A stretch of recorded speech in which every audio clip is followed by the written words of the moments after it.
ہرات میں حضور علیہ السلام کی اولاد سے ایک شہزادی بیوہ ہو جاتی ہے، تو وہ اپنے بچوں کو لے کر کے سمرقند میں آتی ہے اور پوچھتی ہے کہ یہاں کوئی شخص ہو جو مجبور لوگ، مفلوق الحال لوگوں کی مدد کرتا ہو۔ تو لوگوں نے بتایا کہ یہاں دو بڑے سخی لوگ ہیں، ایک مسلمان ہے اور ایک مجوسی ہے۔ تو اس نے کہا مجھے تو مسلمان کے پاس ہی جانا چاہیے، اور گئی اور کہا کہ میں مفلوق الحال ہوں، میرا خاندان رسول صلی اللہ علیہ وآلہ وسلم سے تعلق ہے، غریب الدیار ہوں، شوہر کا سر سے سایہ اٹھ گیا ہے، یہ بچے ہیں، تو آپ اگر میری مدد کر دیں تو میری سفید پوشی کا بھرم باقی رہے۔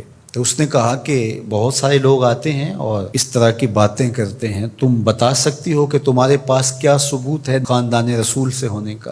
تو اس نے کہا میں مفلوق الحال ہوں، بچوں کو لے کر کے ہرات سے یہاں پہنچی ہوں، تو میں شجرہ تو ساتھ نہیں لیے پھر رہی، بس میری بات پہ اعتبار کر لیا جائے۔ اس نے کہا کہ میں تیری بات پہ اعتبار نہیں کر سکتا۔ خیر وہ وہاں سے اٹھی اور اس مجوسی کے پاس چلی گئی اور اس کو جا کے بتایا کہ مفلوق الحال ہوں، یہ میرے چھوٹے یتیم بچے ہیں، میں رسول کریم صلی اللہ علیہ وآلہ وسلم کی اولاد سے ہوں، تو آپ اگر میری مدد کر دیں۔ تو اس نے انتظام کر دیا ایک چھوٹے سے گھر کا، اور جو ضروریات کی چیزیں تھیں وہ باہم پہنچا دی۔ یہ بھی سو گیا اور وہ مسلمان تاجر بھی سو گیا۔ ابن جوزی لکھتے ہیں کہ جب رات ہوئی تو اس مسلمان تاجر نے، سخی نے، خواب میں جنت کے منظر کو دیکھا کہ ایک خوبصورت محل ہے جس کے پاس حضور نبی رحمت صلی اللہ علیہ وآلہ وسلم کھڑے ہیں۔ تو یہ آگے شوق سے بھرا اور کہا حضور یہ محل اگر آپ مجھے عطا کر دیں۔ تو فرمایا یہ ایک مسلمان کا ہے۔ تو کہا میں بھی تو مسلمان ہوں۔ فرمایا تیرے مسلمان ہونے کا ثبوت کیا ہے؟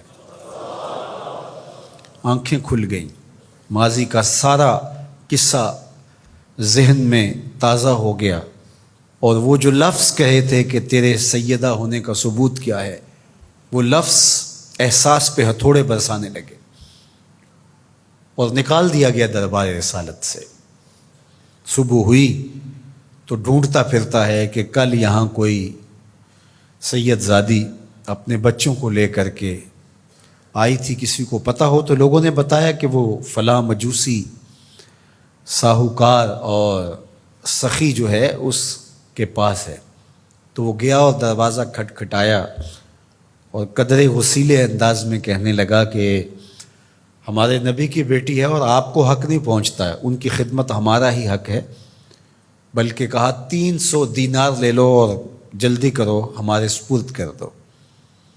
تو اس نے مسکرا کے دیکھا، کہا کہ میں نے تو انڈٹھا سودا کیا تھا، اب تو منظر دیکھ چکا ہوں، جہاں رات آپ کو دھکے دے کر نکالا گیا وہاں مجھے وعدہ دیا گیا کہ تو نے میری بیٹی کی خدمت کی ہے، تجھے اور تیری نسل کو جنت کی ضمانت دی جاتی ہے، اور میں تو حضور کے ہاتھ پہ کلمہ پڑھ کے اسلام قبول کر چکا ہوں۔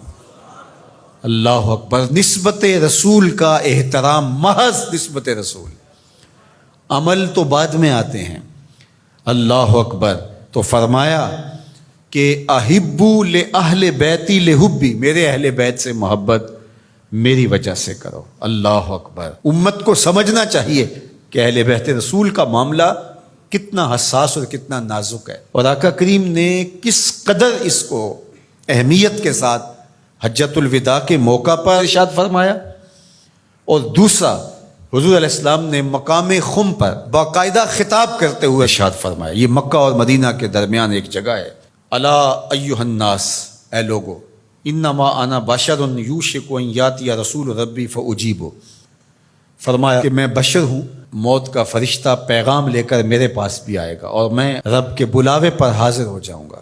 وانا تارک فیکم ثقلین، لیکن تمہیں تنہا اور لاوارث نہیں چھوڑ کے جا رہا، تمہارے اندر دو بھاری چیزیں چھوڑ کے جا رہا ہوں، جس کو میرے حضور بھی بھاری کہیں وہ کتنی بھاری ہوگی۔ اولہما کتاب اللہ، ان میں سے پہلی چیز کتاب اللہ، اللہ کی کتاب، فیہ الہدی والنور فخذوا بکتاب اللہ واستمسکوا بہ، اس میں ہدایت ہے، اس میں روشنی ہے، پس اللہ کی کتاب کو مضبوطی سے پکڑ لو اور اس کے ساتھ تمسک اختیار کر لو، جڑ جاؤ اس کے ساتھ، لپٹ جاؤ، چمٹ جاؤ اس کتاب کے ساتھ، اپنا ربط کبھی بھی قرآن سے ٹوٹنے نہ دینا، قرآن کے ساتھ اپنے تعلق باطن کو کبھی کمزور نہ ہونے دینا، اس کی تلاوت دن کے اجالوں میں رات کی تنہائیوں میں تمہارا معمول حیات رہے۔ فحث علی کتاب اللہ، حضور نے ابھارا لوگوں کو کتاب اللہ کے ساتھ جڑنے کے لیے، وَرَغَّبَ فِيهِ، اور ترغیب دی کہ اس کتاب سے وابستہ رہو، اس کتاب سے جڑو، اس کتاب کو کبھی نہ چھوڑنا۔ ثم قال، پھر ارشاد فرمایا،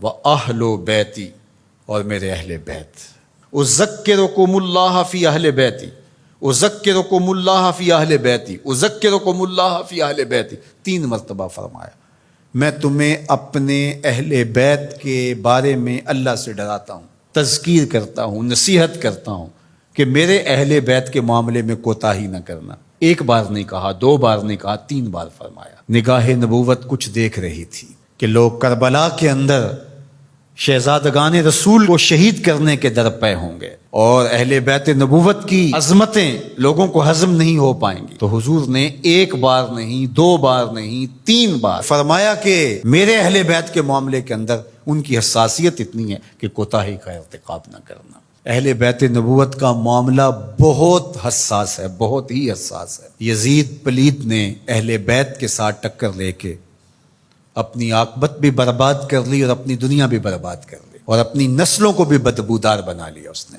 یزید کا نام بدی کا استعارہ بن گیا، دشنام سے بھی بدتر، گالی سے بھی بدتر یزید کا نام ہے۔ حضرت امام حسین رضی اللہ تعالیٰ عنہ حق کا استعارہ بن کے ابھرے، اور قیامت تک ان کا نام زندہ، روشن، سرخرو، کامیاب اور بامراد رہے گا۔ رہتی دنیا تک حسین کے نام کا جھنڈا اونچا ہی رہے گا۔ اہل بیت کے لیے دلوں میں محبت جو موجزن نہیں رکھتا سینے میں، اس کے سینے میں پتھر رکھا ہوا ہے، اس کے سینے میں کسی مومن کا دل نہیں رکھا ہوا۔ یہ پیاز تو ہر وقت سلگتا ہے، لیکن جو ہی محرم کے ایام آتے ہیں تو پھر خوشبوئیں پھیلنا شروع ہو جاتی ہیں، اور ان کے لیے دل میں جو جذبات پیدا ہوتے ہیں، اللہ اکبر، ہماری 1000 جانیں تصدق ان کے قدموں سے لپٹی ہوئی خاک پر، دین کے جھنڈے کو جس طرح انہوں نے اونچا رکھا، سرخرو اور سر بلند کیا، قیامت تک یہ امت خراج پیش کرتی رہے گی اور محبتوں کے نذرانے ان کی چوکھٹ پہ پیش کرتی رہے گی۔